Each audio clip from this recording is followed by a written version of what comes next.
ये है एबीपीएल digital network और आप देख रहे हैं एबीपीएल न्यूज। काले कौवा काले पूसे रोटी माघे खाले, काले कौवा काले घुघुती माला खाले। नमस्कार दोस्तों, एक बार फिर से स्वागत है आपका एबीपीएल न्यूज़ पर। हमारे सभी दर्शकों को एबीपीएल न्यूज़ परिवार की तरफ से मकर संक्रांति, उत्तरायणी और घुघुतिया त्यौहार की बहुत बहुत बधाइयाँ। आज के प्रोग्राम में हम बात करेंगे उत्तराखंड के प्रचलित त्यौहार उत्तरायणी की, जिसका उत्तराखंड में एक अलग ही महत्व है। आज हम जानेंगे उत्तरायणी के पीछे की कथा और इसका महत्व। भारतवर्ष में बहुत से त्यौहार मनाए जाते हैं, उनमें से हिंदू धर्म के लोगों के लिए साल का पहला बड़ा त्यौहार होता है मकर संक्रांति का त्यौहार। उत्तर भारत के राज्य उत्तराखंड में इसे उत्तरायणी के नाम से जाना जाता है। वहीं उत्तराखंड के कुमाऊं क्षेत्र में पुरानी मान्यताओं के कारण इसे घुघुती त्यौहार भी कहा जाता है। मकर संक्रांति पर उत्तराखंड राज्य के कुमाऊं क्षेत्र में मनाए जाने वाले घुघुती त्यौहार की एक अलग ही पहचान है। इस दिन घुघुती नाम का एक पकवान बनाया जाता है, जिसे बच्चे कौवों को खिलाते हैं। इसके पीछे एक कथा भी प्रचलित है, जिसके बारे में हम आपको बताएंगे। बहुत समय पहले कुमाऊं में चंद्रवंशी राजा राज करते थे। एक चंद्रवंशी राजा कल्याण चंद्र की कोई संतान न होने के कारण उनका कोई उत्तराधिकारी नहीं था। राजा का मंत्री यही सोचता था कि राजा के बाद राज्य उसे ही मिलेगा। एक बार संतान की प्रार्थना लिए राजा कल्याण चंद्र बागेश्वर के बागनाथ मंदिर गए। बागनाथ की कृपा से राजा की एक संतान हुई, जिसका नाम उन्होंने निर्भय चंद्र रखा। बालक को उसकी माँ प्यार से घुघुती कहा करती थी।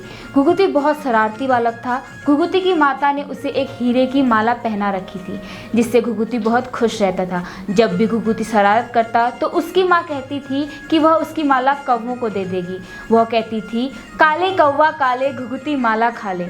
जब घुघुती थोड़ा बड़ा हुआ और उसका राजा की गद्दी संभालने का समय आया, तो राजा के मंत्री ने राजगद्दी के लिए घुघुती को मारने की कोशिश की और उसने अपने कुछ साथियों के साथ मिलकर एक षड्यंत्र रचा।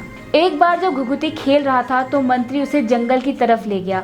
घुघुती को ले जाते समय कौवों ने देख लिया और वह जोर जोर से आवाज करने लगे। घुघुती भी रोने लगा। एक कौवा घुघुती की माला लेकर चला गया। बाकी कौवे राजा के साथियों पर चोंच से हमला करने लगे। यह देखकर वे सभी भाग गए।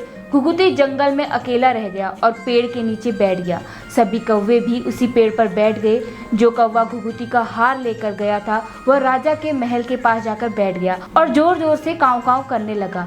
घुघुती की माँ ने कौवे के पास माला देख ली और उसने राजा को यह बात बताई। राजा और उसके घुड़सवार कौवे के पीछे लग गए। कौवा उन्हें जंगल में उसी पेड़ तक ले गया जहाँ घुघुती बैठा था। इसके बाद घुघुती अपने पिता के साथ घर वापस आ गया। घर आकर घुघुती की माँ बहुत प्रसन्न हुई और कहने लगी, आज घुघुती की माला की वजह से ही उसकी जान बच पाई है।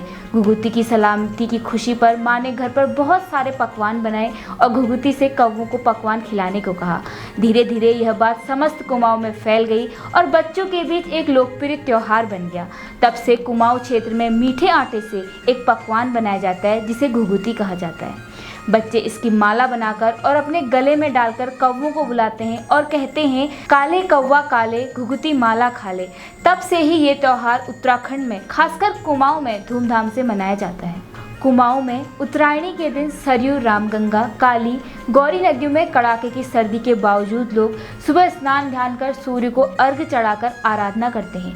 उत्तरायणी कौतिक का सबसे बड़ा मेला बागेश्वर के सरयू बगड़ पर लगता है। एक समय यहाँ हुड़के की थाप पर झोड़े, चांजरी, भगनौर और छपेली गाने की परंपरा थी। काली कुमाऊं, मुक्तेश्वर, रीठागढ़, सोमेश्वर और कलियूर पार्टी के डांगर और गिटार इस तरह समा बांधने का काम करते थे। लेकिन इस साल कोविड-19 की वजह से इस मेले का आयोजन नहीं किया जा रहा है। लेकिन हम सभी आशा करते हैं कि जल्दी ही कोविड-19 का ये दौर खत्म होगा और हम सब फिर से मिलकर यह त्यौहार मना पाएंगे। आप सबसे अलविदा लेने से पहले एक बार फिर हमारे सभी दर्शकों को एबीपीएल न्यूज़ के पूरे परिवार की तरफ से मकर संक्रांति, उत्तरायणी और घुघुतिया त्यौहार की बहुत बहुत बधाइयाँ। धन्यवाद। ये है एबीपीएल डिजिटल नेटवर्क और आप देख रहे हैं एबीपीएल न्यूज।